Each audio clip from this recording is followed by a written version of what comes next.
Okay, into chapter 19 today. So this lecture is focused on the theory of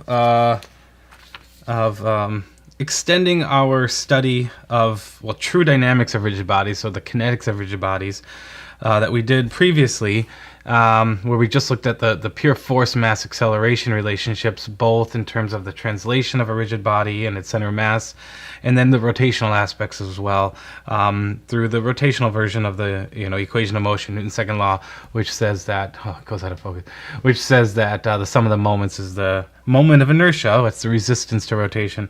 Moment of inertia times the angular acceleration. As we did with particles, we can now extend that force-mass acceleration relationship into other types of analysis, which is analyzing work and energy, and then the momentum for useful in like collisions and impacts. Okay, so this first part. So today we're going to be focusing totally on the theory behind this energy for rigid body dynamics.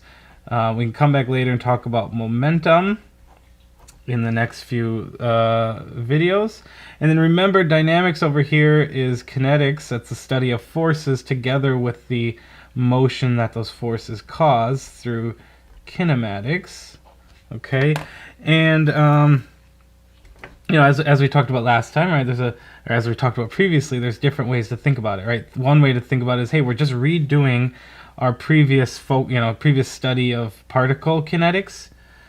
Previous study of particle kinetics, where we studied work energy and momentum for our particles, and now we're going to extend it for something that takes on more of a mass distribution. Or you can think we just are extending our force-mass acceleration study from chapter 18 for rigid body dynamics into these other kinetics analysis or dynamics analysis.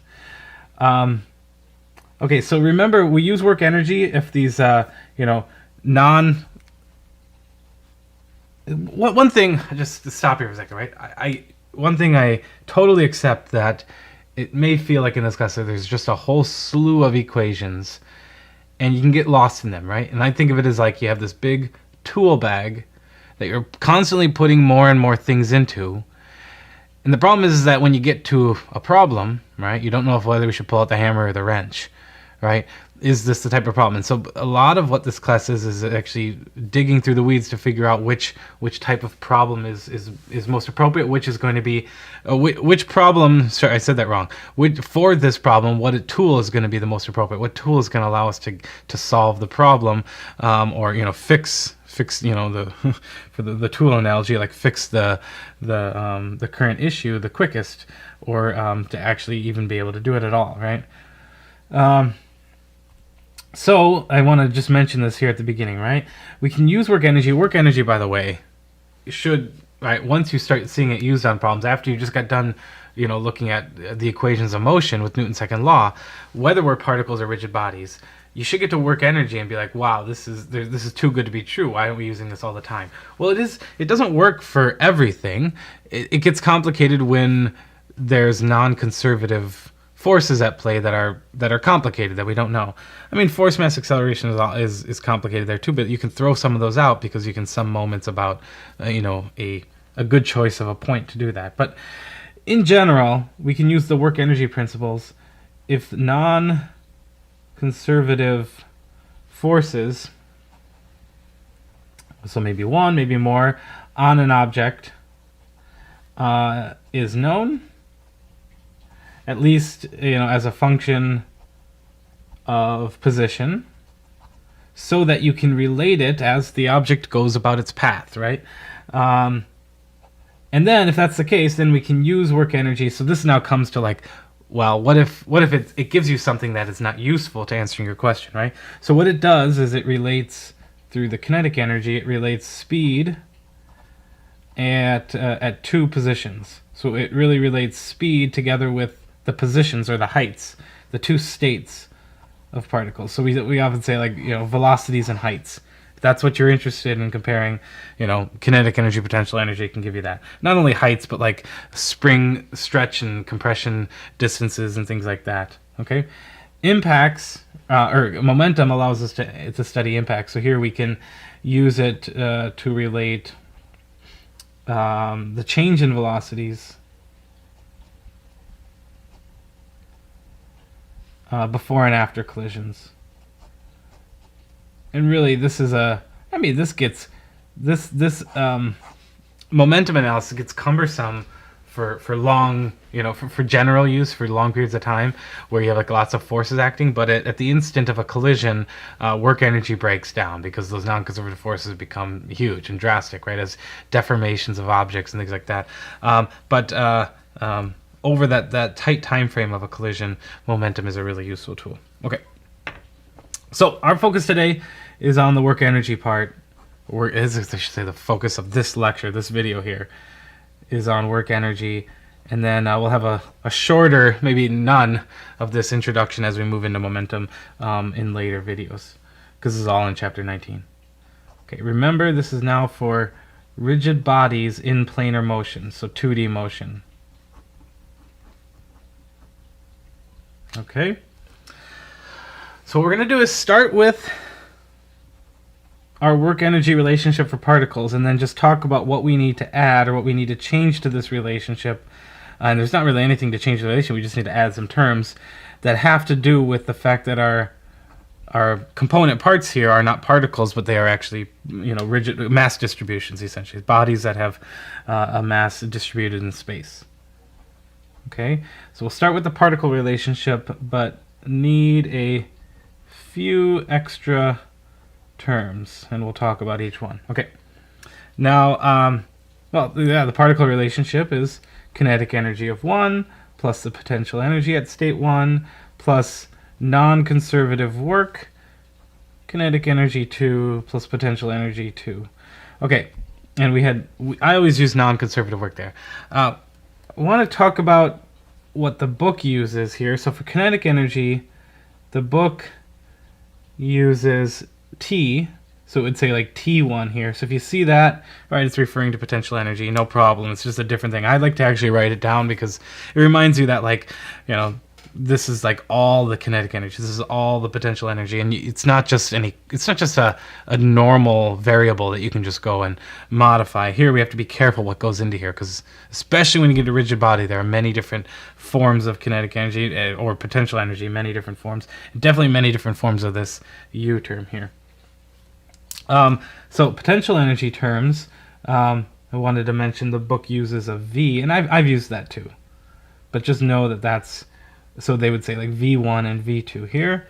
And then this term, which I actually should drop the NC there now that we're into rigid bodies. The book uses just U12. And this, all we're saying here is this is all the work due to external effects like forces and moments that we aren't including in these other terms. And you'll see what we mean by that here by the end of the lecture. So I am going to drop this NC, and we'll just go forward with just U12 there. Okay? All right. So what terms do we need to add? And I've color-coded these so we can keep that consistent just for the next brief a little bit. Okay? So in terms of the kinetic energy, right? Remember, kinetic energy is this, before we just had 1/2 mv squared. It's this translational motion of a particle. Now we need to add a term, or maybe terms, for rotational kinetic energy. Okay, in terms of this, this is going to be, it always used to be the non-conservative, and I'll put that in parentheses here, work. We now need to add a term into here that that represents moment work. Okay, so now we're considering that moments can be acting on rigid bodies, and that those can do work. Okay, and so these are not, these don't contribute to the change in kinetic energy nor change in potential energy terms all the time. Okay, so they don't fit neatly in here, but they could be conservative, is why I'm being more careful. We'll see that as we go along. And then the third change is to the potential energy. We need to, so remember, potential energy, was gravitational, and then spring. Well, now we're going to add the option to also have a, and so maybe this is terms as well, terms for torsional spring. So it's a spring, but acts in a rotational sense. So it stores energy as a rotational energy, or in a rotational geometry, let's just say. Okay, and so recall what we're doing here, right? And the purpose, and when it becomes useful with work energy, is it relates velocities, heights, again, spring lengths, whatever, at two states. And then anything that doesn't fit neatly into the two state, and the process in which we go from state 1 to state 2, we usually wrap up into this term here near the center. Okay, so we're going to take all of these three separately now, and that'll be the rest of the lecture, just talking about each of those three things. Okay, so kinetic energy of rigid bodies is the first aspect, first update we need to make here, right? So let's start here with a rigid body and a traditional Cartesian coordinate system. Let's take our rigid body just having this arbitrary shape. Let's put our center of mass G here towards the bottom, so we have room at the top. Right, it should be right in the center, but maybe it's more heavily weighted down here, right? Should be near the center. I think it's pretty good. Okay, this is our DM. And what we're going to do is accumulate for all of these particles that make up, all of these little mass elements that make up the entire mass M. We are going to accumulate their velocities squared. Okay, so really the true definition of kinetic energy is integrate over the mass of the object and then have little contributions, velocity squared. Well, if it's a vector, you have to dot it with itself to square it, and then integrate that over the little mass, right? So you see an 1/2 mv squared hidden inside there. We're integrating that over the entire body. Okay, and remember, let's just have a complete picture here, right? This is our position vector to our DM, our little mass element right now. There is our position vector to G. And this is our relative position vector. This is, let's say this is R, sneak it into the middle here, R of dm with respect to G. So from G's perspective, this is where dm is. Okay, and okay, so this velocity, the reason I'm separating this right now is that this velocity can be rewritten with the relative velocity of the, so if this body is in rotational, with rotation here, well, this could also be moving, right? The center mass could be moving. So so we're basically, this velocity comes from that velocity with the added rotation there, right? So the velocity Vg, or the velocity of our little dm element is Vg plus the rotational component of the rigid body. Okay, and I think we got all of those terms, or all of those things highlighted in there somewhere. Okay, just know all of these play an important role, right? After all of this, and after you consider that there's this rotational element, and then so every single little mass element dm here has a component that related to the velocity of the center of mass for the whole rigid body, and all elements should share that velocity, right? And then there's a relative component of how much it's rotating, how much each dm mass element is rotating about the mass center here. And so that means that our kinetic energy, once we do take the integral, has a translational component of the center of mass plus a rotational component that also, right, relies on the, it's basically the rotational kinetic energy. So this is what our kinetic energy is when we go to the rigid bodies that, are rotating and translating. In fact, this term here is the translational kinetic energy of the center of mass of the whole body, right? And this term is the rotational kinetic energy. Okay, so let's make some, well, remember what this Hg is. I think since that showed up, you know, we've done this quite a bit in the past here, but just remember, this is the angular momentum about G, about the center of mass, G. Okay? Now, a few observations. Remember, it looks like a lot of vectors in here. Vg you knew was a vector, right? And we dotted it. But remember, when we dot two vectors together, we get a scalar. So energy is always a scalar quantity. It doesn't have direction associated with it. And then this is also valid in 3 dimensions. So this is applicable beyond planar motion, which is 2D motion. So this then, you know, let's go to the more simplified cases of this, special cases that are, you know, just 2D motion. Okay, that we'll use in our problems. Special cases. Okay, first one, we've got if the rotation is about a fixed point. Okay, so what we're saying is there the axis of rotation is through for our planar motion.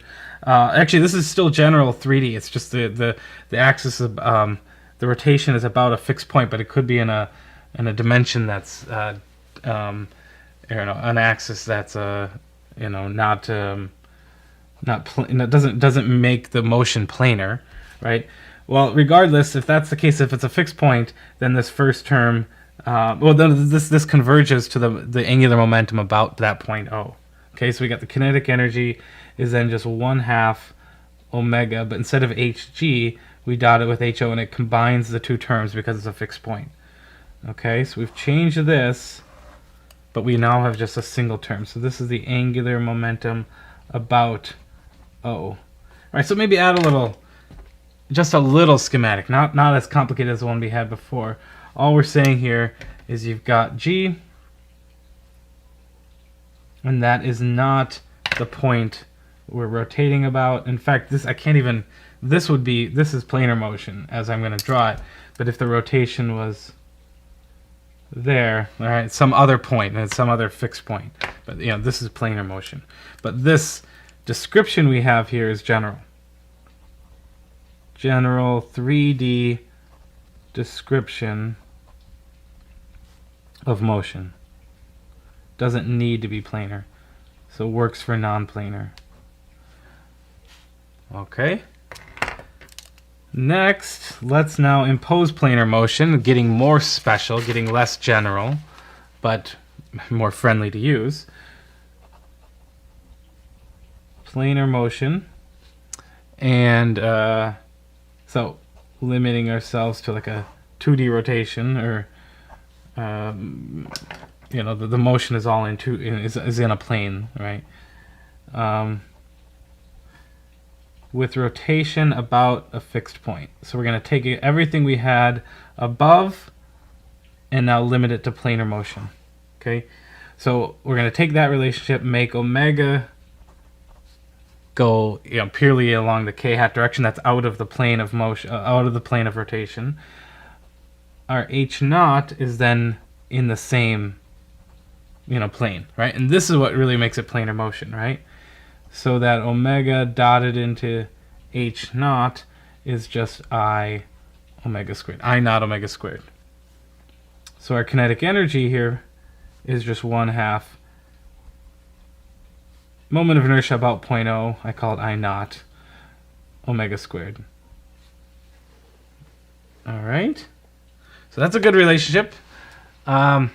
Helpful for many of our situations we're going to use this in. And the last one then is where the rotation is the mass center.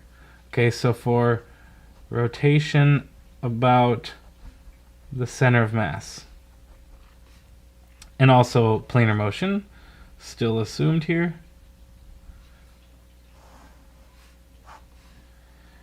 here. So omega is omega k, so our angular velocity is in the k hat. Hg is Ig omega k hat. So we've seen that in the past. And so we are actually referring back to this term here, right? Omega Hg. This is before we started going in the general, more special cases. This is just going to be Ig omega squared for all of these assumptions. So our kinetic energy here, when our rotation is about the mass center, which we also see a lot, is 1/2 mvg squared plus 1/2 Ig omega squared. All right. So let's look at these, because this is the second time we've had these like special cases for if rotation is about an axis versus, you know, a fixed point versus the mass center. Like, what do we go? I want to just make one note here. Like these we're not deriving anything new here, right? So let's see. This last expression here. This expression, I'll point to it, also describes B.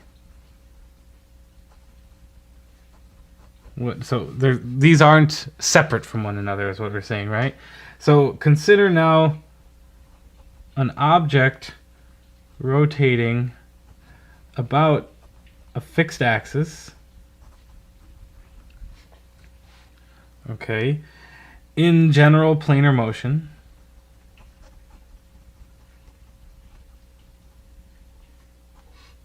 Okay, in that case, then we know that the velocity of the center of mass is omega times d. Okay, where d is the distance, where d is distance from O, whatever that fixed point is, to G. Okay, so back to here, right? If this is our motion, right, we're talking this is D. And if it's rotating about that, then we know that the velocity here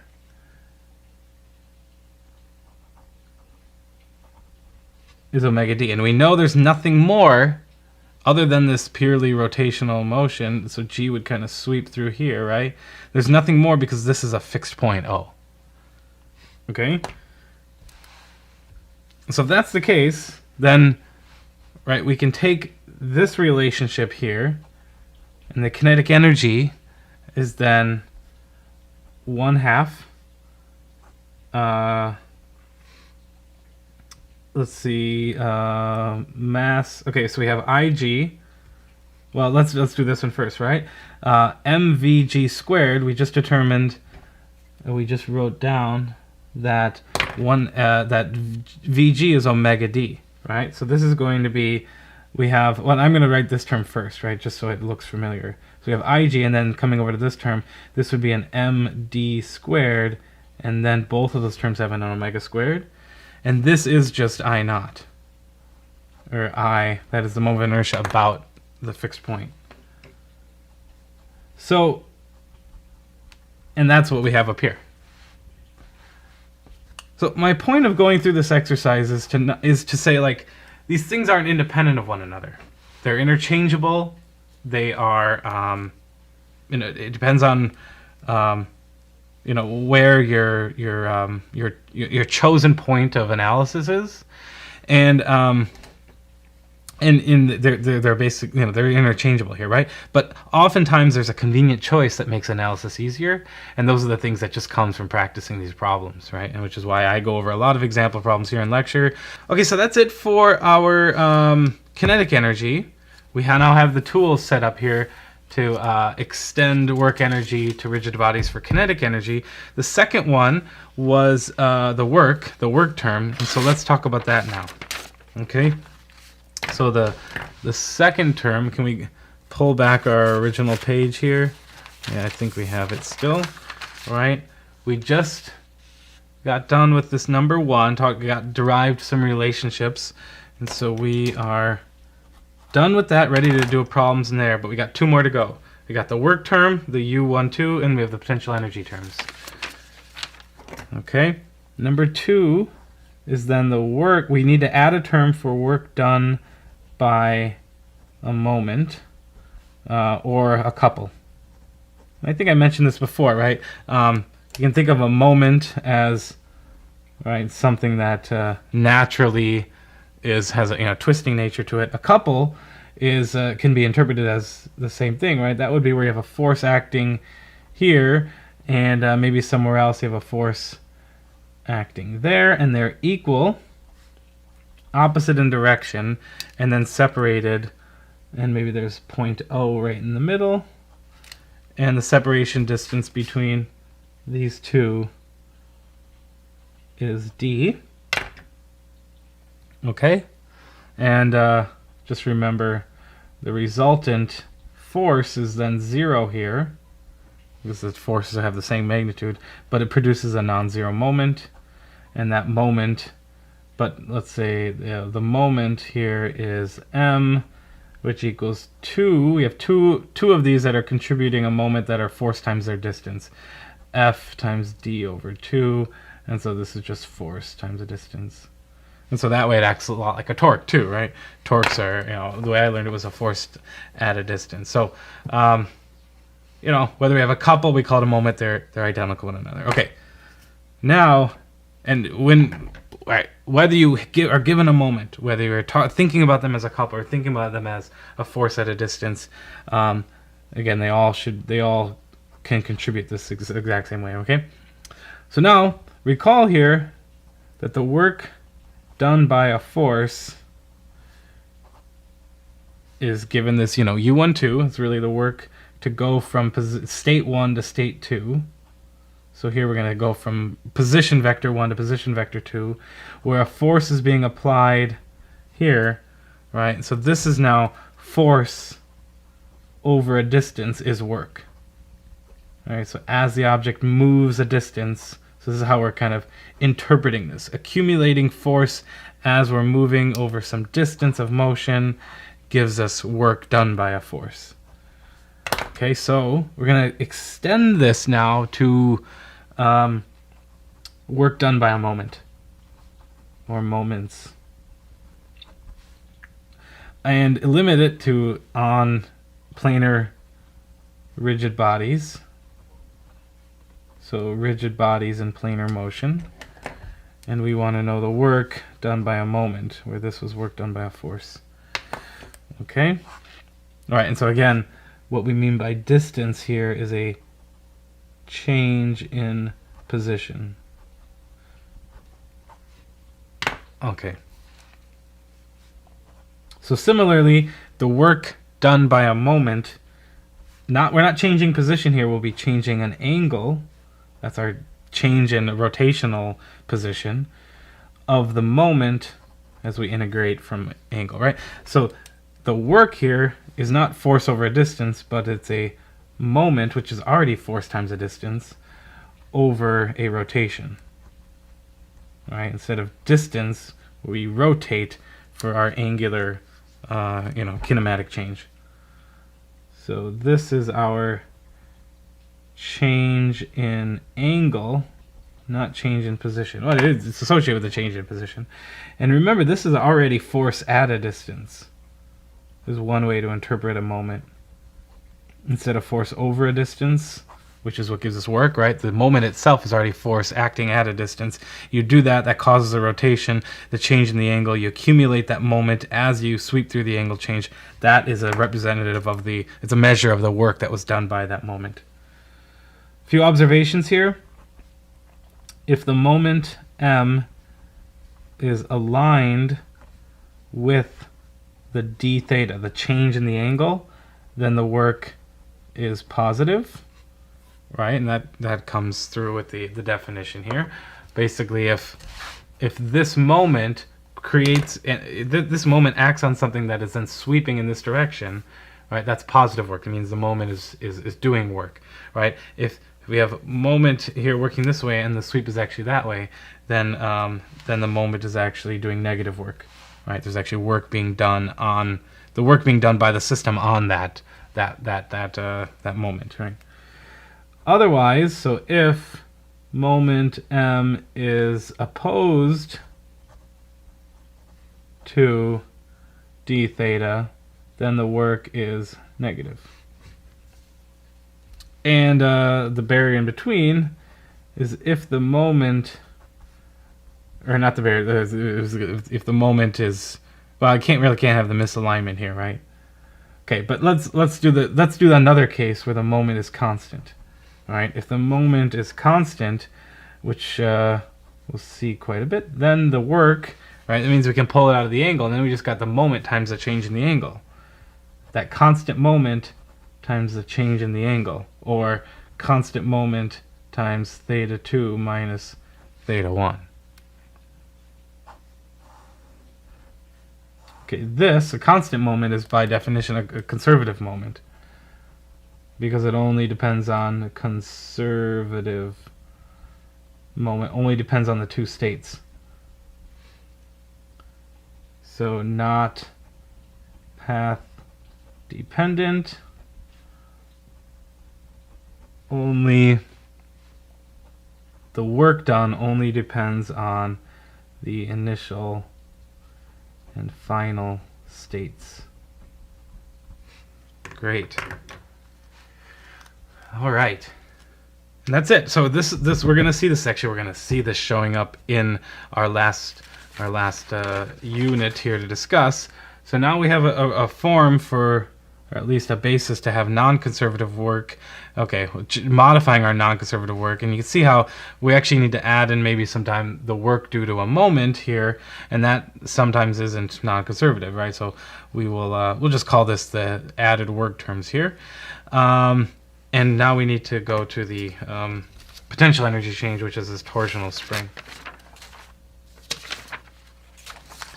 Okay, get a fresh page for this last point of discussion here in this video. This is 3. This is called a torsional spring.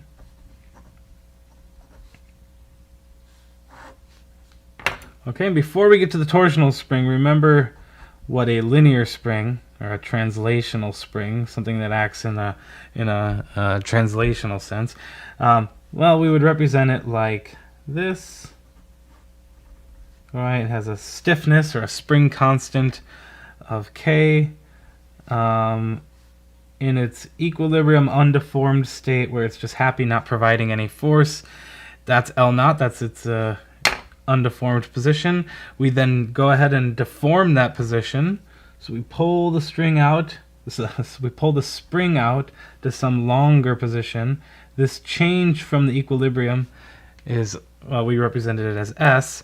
This would then provide a force onto whatever, is being, but if this is like an object here at the end, right, this would then produce a force, right? In fact, the force here provided by the spring is minus Ks. So if S is positive, it's going to pull it back. If S is negative, that's in compression, it'll actually push it back out. This then allowed us to then define the potential energy due to the spring as 1/2 Ks squared. This is all review. This is not torsional spring. This is a basis for what we're going to do with the torsional spring. Okay, torsional spring is very similar, but it stores its energy in this rotational geometry where we're changing angle, okay? So let's say this is fixed. This point right there is pinned or fixed. Yeah, let's say it's fixed because we don't have to sweep around. It's a fixed position, right? And then out of here we have this rotational configuration, okay? And let's say that is the equilibrium position of the spring, the torsional spring, okay? How we can store energy in this is by rotating it. Then there's actually, it wants to spring back, right? Or we can expand it out and it wants to spring back, right? So it acts just like a linear spring, but it's kind of have this rotational angular effect, okay? So this right here, let's say the theta naught, that's its undeformed position, is 0. And then we go rotate this. Okay, so we've stretched it out to theta here. Okay, so this is our stretch angle. Okay, well this then, the result of the torsional spring is to apply a restoring moment. Okay, so this is a restoring force. Now we've got a restoring moment on whatever is attached to the end here, right? And this has a form where the moment is minus k theta. So if you have a positive theta, it pulls back, you know, so positive theta, the moment acts in the backward, right? This kind of motion. If you then go to negative theta, the moment is then positive, pulling you back to that undeformed state. Okay, this theta is the radians from the undeformed position, which we labeled as theta naught. And this k, just like the linear, well, we give it the same letter, but it actually has different units. Torsional spring stiffness. So the units here are force length. Force times length. So it has the same units as the moment, because we're just multiplying it by radians there, right? Whereas the spring stiffness up here is actually force per length. So careful, there's actually a difference there. Okay, the main point here is that the potential energy, because we have a moment that is already a change, well, the moment depends on the angle, the potential energy is then going to be 1/2 k angle squared, just like our linear spring is. Okay, and what this says is that the work due to springs only depends on the angle at the current state.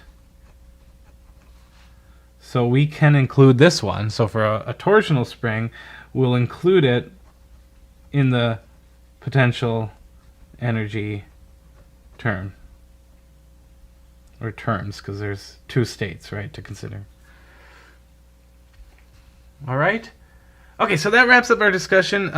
We'll follow this up with a video with examples using all these relationships, with a bunch of examples, and yeah, that'll help apply all of the theory that we derived here.